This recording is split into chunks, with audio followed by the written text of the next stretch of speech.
नमस्कार। स्वागत है आपका न्यूज़ लॉन्चर पर। मैं हूँ अशोक वानखेड़े, लेकर आया हूँ आपका अपना कार्यक्रम द डायरेक्ट हिट। ईरान के मिसाइलों ने इज़राइल के एक बड़े अस्पताल को ध्वस्त कर दिया। ईरान द्वारा इज़राइल के बिरशुबा के सोरोका अस्पताल पर किए गए हमले के बाद इज़राइल के रक्षा मंत्री ने ईरान के सर्वोच्च नेता अली खमेनेई पर सीधा हमला करने की धमकी दी है। रक्षा मंत्री गेट्स के मुताबिक ईरान ने युद्ध अपराध किया है और इसके लिए सीधे तौर पे खमेनेई जिम्मेदार है। अब हम खमेनेई को ही खत्म कर देंगे। मध्य इज़राइल के बिरशेबा अस्पताल पर ईरानी हमले के बाद इज़राइल का ये बड़ा ऐलान आया। अब ये ऐलान तब आया जब इज़राइल के प्रधानमंत्री नेतन्याहू ने बदला लेने की कसम खाई और अब हम ईरान को मिटा देंगे, ये उनका वक्तव्य था। जेरूसलम पोस्ट के मुताबिक इज़राइल के रक्षा मंत्री ने कहा, अस्पताल पर हमला इसके लिए सीधे तौर पे खमेनेई जिम्मेदार है। उन्होंने एक युद्ध का अपराध किया है और इसकी सजा खमेनेई को मिलेगी। खमेनेई एक बंकर में छिपे हुए हैं, ऐसा रिपोर्ट है, जो ईरानियन आर्मी हेडक्वार्टर के पास है। इस ईरान के मिसाइल के हमले के बाद 6 लोग गंभीर रूप से घायल होने की रिपोर्ट है और 20 आंशिक रूप से।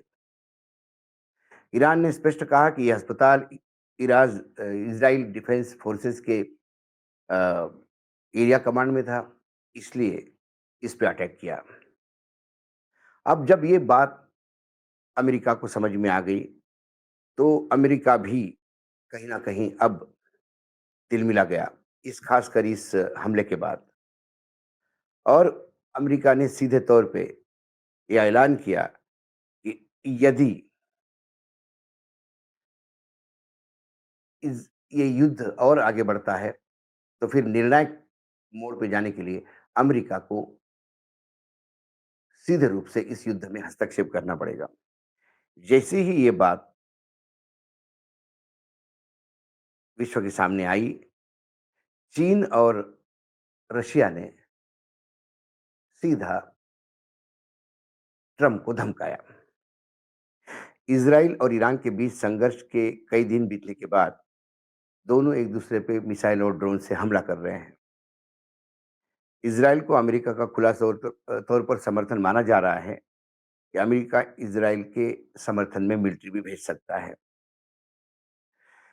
न्यूज़ एजेंसी एएफपी के अनुसार रूस मंत्रालय की प्रवक्ता मारिया ज़खारोवा ने कहा कि हम अमेरिका के इस संघर्ष में सैन्य हस्तक्षेप के खिलाफ चेतावनी देना चाहते हैं।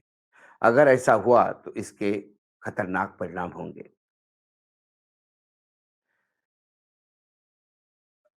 रूस के प्रवक्ता ने कहा कि इज़राइल ईरान के न्यूक्लियर इंफ्रास्ट्रक्चर पे जिस तरह से हमला कर रहा है, इसका मतलब ये है कि दुनिया तबाही से कुछ मिलीमीटर दूर है। उन्होंने कहा कि दुनिया की कम्युनिटी कहाँ है? पर्यावरणविद कहाँ हैं? क्या उन्हें लगता है कि रेडिएशन उन तक नहीं पहुँचेगा? वहीं रूस के डिप्टी विदेश मंत्री रायबको ने भी अमेरिका को चेतावनी दी। बता दें कि अमेरिका ईरान के खिलाफ बड़ा एक्शन लेने की तैयारी कर रहा है, जैसा कि मैंने कहा। इसके पहले ट्रंप ने कहा था कि खमेनेई अब काफ़ी देर हो गई है और हमले के सिवा उनके पास और कोई विकल्प नहीं। जब ये तैयारी चल रही है, तब रूस और चीन भी आपस में लगातार बातचीत कर इसमें और क्या किया जा सकता है? क्या शांति से कुछ अ, यह युद्ध रोका जा सकता है या फिर सीधा रशिया को भी चीन के साथ इस युद्ध में उतरना पड़ेगा? रूसी राष्ट्रपति पुतिन ने चीनी राष्ट्रपति शी जिनपिंग से ईरान और इज़राइल के इस हमलों की निंदा करते हुए तनाव कम करने का आह्वान किया। दोनों नेताओं ने इस बात पर सहमति जताई कि इस स्थिति का कोई सैन्य समाधान नहीं है। बल्कि राजनीतिक और कूटनीतिक माध्यमों से ही हल निकाला जा सकता है। दोनों ने यह निंदा टेलीफोन पर आपसी बातचीत के दौरान की। पुतिन और जिनपिंग ने इस बात पर सहमति जताई कि ईरान और इजराइल को तनाव कम करने की जरूरत है। क्रेमलिन सहयोगी यूरी उकाशोव ने कहा कि दोनों नेता इजराइल की कार्रवाई की कड़ी निंदा करते हैं, जो संयुक्त राष्ट्र चार्टर और अंतर्राष्ट्रीय कानून के अन्य मापदंडों का उल्लंघन करती है। ऐसे में रूस और चीन के राष्ट्राध्यक्षों के बयानों से अमेरिका की चिंता बढ़ गई है, क्योंकि यह दूसरे पक्ष इजराइल का समर्थन कर रहा है। ऐसे भी आशंका है कि ईरान के खिलाफ इजराइल के संघर्ष में अमेरिका भी शामिल हो सकता है। उशाकोव ने कहा, मॉस्को और बीजिंग दोनों ही मूल रूप से मानते हैं कि मौजूदा स्थिति ईरान के परमाणु कार्यक्रम से संबंधित मुद्दों पर कोई सैन्य समाधान नहीं हो सकता। यह समाधान केवल राजनीतिक और कूटनीतिक माध्यमों से प्राप्त किया जाना चाहिए।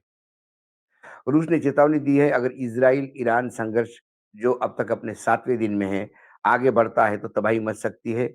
उसने अमेरिका को इजराइल से बमबारी में शामिल न होने का आग्रह किया।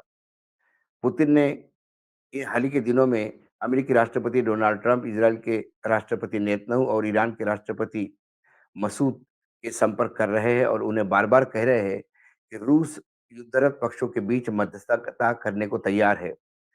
अभी तक किसी ने भी रूस के प्रस्ताव को स्वीकार नहीं किया। गुरुवार को पुतिन ने अपने करीबी सहयोगी शी के साथ अपने फोन कॉल पर यह प्रस्ताव दोहराया। उशाकोव ने कहा कि चीन नेता ने इस विचार के लिए समर्थन व्यक्त किया, क्योंकि उनका मानना है यह मौजूदा गंभीर स्थिति को कम करने में मदद कर सकता है। दोनों व्यक्ति आने वाले दिनों में निकट संपर्क बनाए रखने पर सहमत हुए। दरअसल अमेरिका भी ईरान खिलाफ युद्ध में शामिल होता है तो इससे रूस और चीनी भड़क सकते हैं, और ऐसा भी हो सकता है कि अमेरिका जैसे यूक्रेन में कर रहा है, रूस और चीन वैसे ही ईरान में करे। यानी दोनों देश ईरान को अमेरिका के खिलाफ युद्ध के लिए हथियार और इंटेलिजेंस मदद करे। इससे अमेरिका को होने वाला नुकसान बढ़ सकता है। अक्सर हमने देखा कि अमेरिका, खासकर डोनाल्ड ट्रंप जब राष्ट्रपति भवन में आए, तब से कई डिसीजंस ऐसी हो रही है जो जिसको स्पॉन्टेनियस कहते हैं, कि जिसको थोड़ा-सा लंबा विचार नहीं करते। अमेरिका के राष्ट्रपति जब कनाडा में जी7 के मीटिंग के लिए थे, और ईरान के हमलों से जब इज़राइल को नुकसान पहुँचाना शुरू हो गया, वो सीधा मीटिंग छोड़ के व्हाइट हाउस आ गए, अमेरिका चले गए, और वहाँ जाके उन्होंने ये तय कर लिया कि अपने मिलिट्री को तैयार रखा कि अब हम हस्तक्षेप करेंगे और अब इज़राइल को अकेला पड़ने नहीं देंगे, इज़राइल की मदद के लिए अमेरिका जाएगा। लेकिन उन्हीं के प्रशासन में और उनके पार्टी में 2 फाड़ हो गई। ज़्यादातर लोग इस अ, विचार के थे कि किसी भी हालत में हमें मिडल ईस्ट में एक नया फ्रंट नहीं खोलना चाहिए। इज़राइल और ईरान के युद्ध में इज़राइल और ईरान को ही लड़ने देना चाहिए।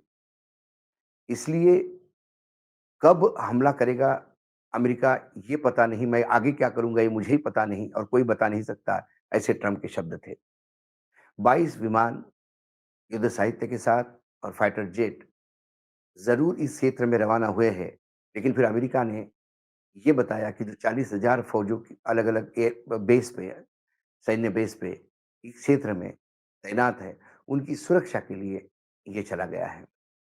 लेकिन ये बहुत पहले से ही न्यूज़ लॉन्चर पे लगातार हम इस बात को वार्न कर रहे थे, यदि अमेरिका सीधा हस्तक्षेप करता है, तो फिर रूस और चीन और नॉर्थ कोरिया भी सीधा इस युद्ध में हस्तक्षेप करेगा, जो एक तीसरे विश्व युद्ध के शक्ल में परिवर्तित हो सकता है।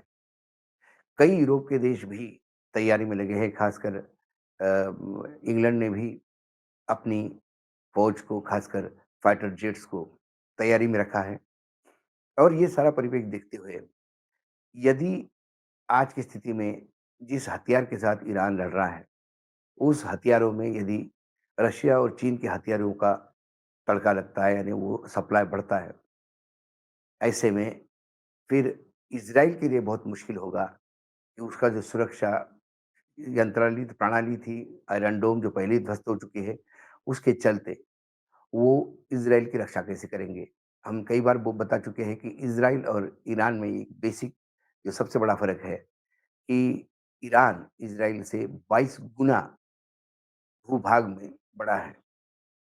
तो कितने भी मिसाइल यदि इज़राइल दागता है, कितना भी नुकसान करता है तो भी प्रतिशत में देखा जाए तो वो नुकसान कम ही साबित होता है।